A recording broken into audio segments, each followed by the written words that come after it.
Welcome back. I'm Alina Smith. I'm a songwriter, producer, and artist for projects like Red Velvet, ITZY, Purple Kiss, and many others. And in this series so far, we have been taking a song from a demo to a final production. And in this final part of the series, I'm going to show you how you can mix your song using LUNA Pro and Spark plugins.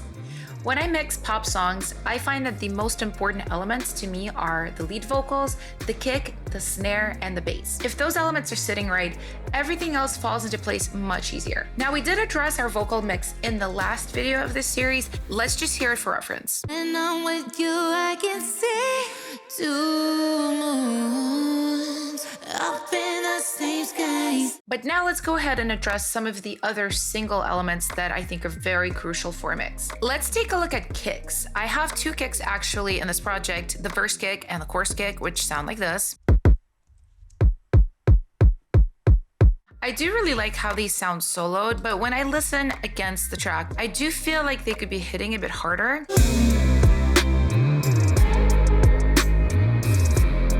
I really wanted to increase the transient information of both these kicks, so I ended up sending them to a bus called Drum Attack, and on it I have DBX 160, which is a really great plugin. I'm just using the snappy kick preset.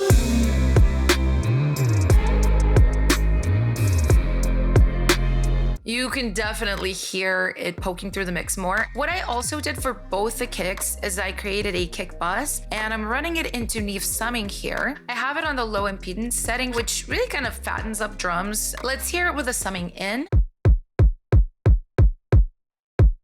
and with it out. It adds a lot. It really does thicken it up. Without it, it kind of seems more tame. And I'm also processing both the kicks with a Pultec. I am just boosting the low frequency here, 60 Hertz. Yeah, you can hear with it off and with it on,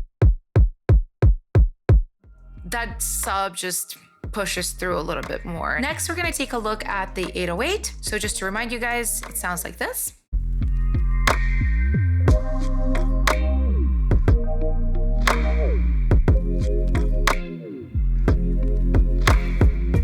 There are a few things we can do here. Definitely boost the sub a little bit. I think we can also make it work better with a kick by ducking the bass a little bit out of the way of the kick. So I just created an 808 bus. This is actually a really neat feature in Luna. The spill button, it allows you to just show the bus and the tracks that are connected to it. Really nice for organization. So we're using the sidechain feature here. We're sidechaining the kick to the compressor.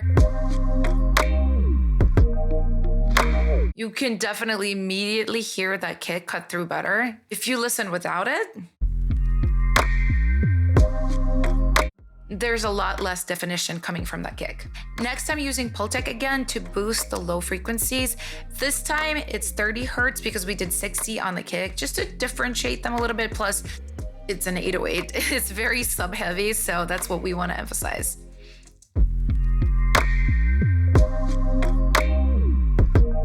But you could definitely hear when I turn it off what it's doing.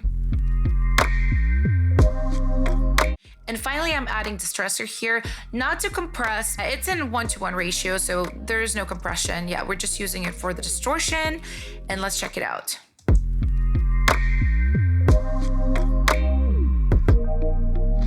That's with it on, and here's without. Adding a little bit of distortion to an 808 helps it translate better on smaller speakers. Obviously, a lot of people listen to music on their phones, so this is very helpful. Now let's take a look at the snare. I do have a different verse snare from the chorus snare, so let's check them out.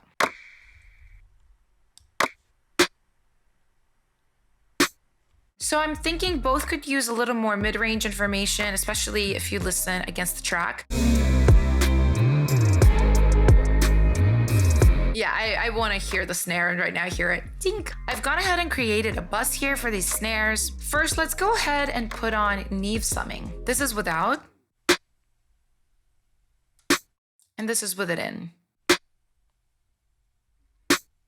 I immediately can feel more presence from the snare. And now I'm adding EQ on Vision. I really like it here boosted at 400 Hertz.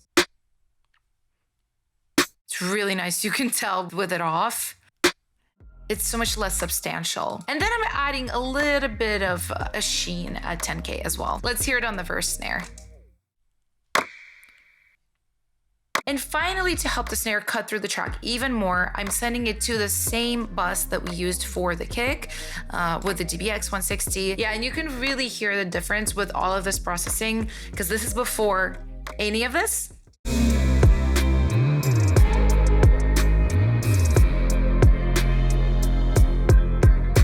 Yeah, I'm like, where is the snare?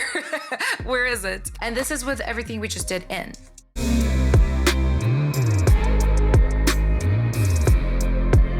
Next, I want to address the percussions of the song. Now, these do sound pretty good already, but I do think we can enhance it a little bit with a few small tweaks. Now, I've made my percussion bus here, and the first thing I'm going to do is put on Neve summing. Next, I'm putting on Vision, and I'm just doing a little bit of a high pass here. For tracks like this, you don't really want that much low-end information. I want most of that information to come from the kick and the 808s. And finally, I'm doing a little bit of mid-side EQ here with Hitsville mastering.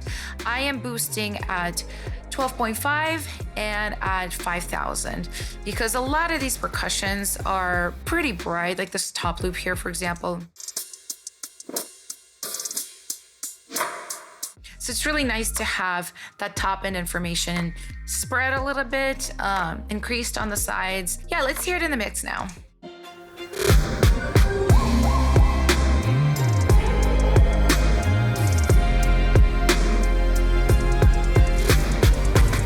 Now let's take a look at the guitars. We have been mixing as we go, so when I listen to these, I don't think they need a whole lot. I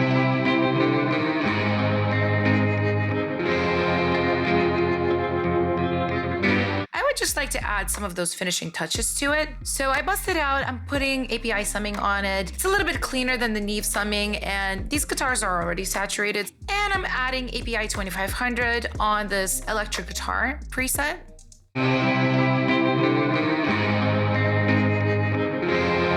Yeah, I feel like it's just gluing these parts together a little bit better. Let's check it out in the mix.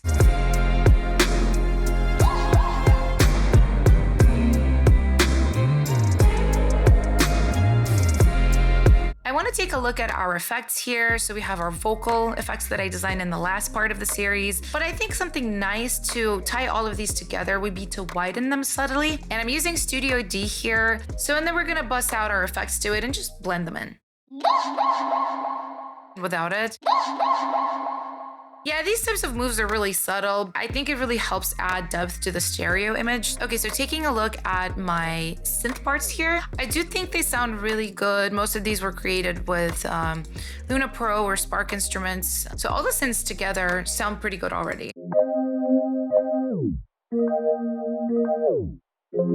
So I don't think these need a lot, but I would like to run them through some API summing because summing is an additive process. The more tracks we send to it, the more it kind of just adds to the overall magic, if you want to call it. And let's hear it in the mix.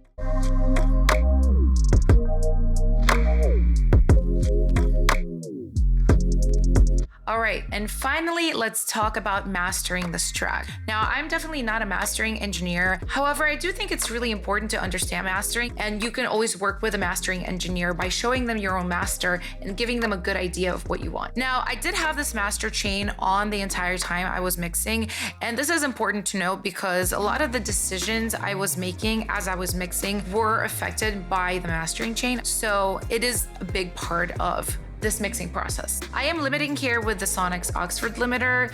I'm gonna leave that on just because we don't want crazy volume jumps, but let me show you some of the other plugins in the chain that are really affecting the sound. So first we have API summing on, and it adds that nice polish that I'm looking for in a pop track. Yeah, let's hear how it's affecting the track.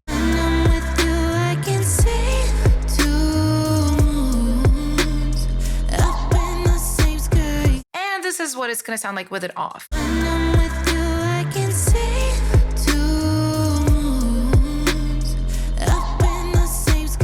Next, I'm using ATR 102. It's enhancing a little bit of the low end, a little bit of the high end, just adding that vibe to it. So let's listen with it on and it off.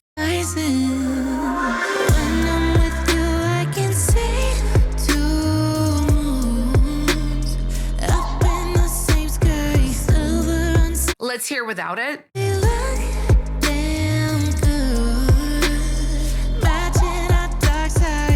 And I would definitely encourage you guys to play around with the settings, you know, experiment a little bit to see what your track specifically needs. Next, we have API 2500. Let's hear without it.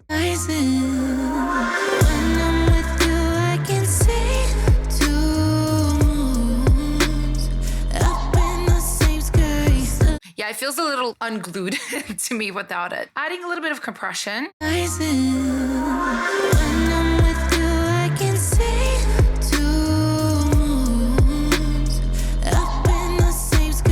Like, okay, now this sounds right. Okay, so finally we are using Manly Massive Passive. What I'm doing here is I'm adding a high shelf here at 16,000 hertz, just a little bit of that air. It's always really nice to do on a master, especially for a pop song like this. Let's check it out with this on.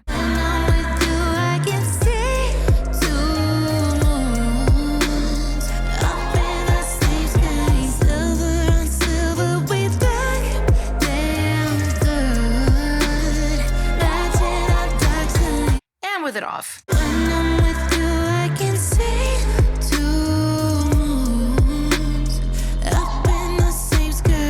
So just to show you guys this limiter here, I'm not doing anything crazy, but limiting is a very important step in mastering, obviously. So we're just limiting about 2 to 4 dBs.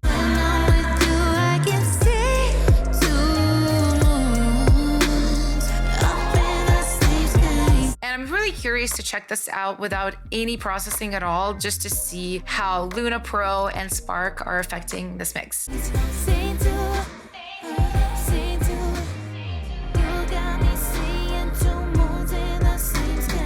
And this is with everything we just did in.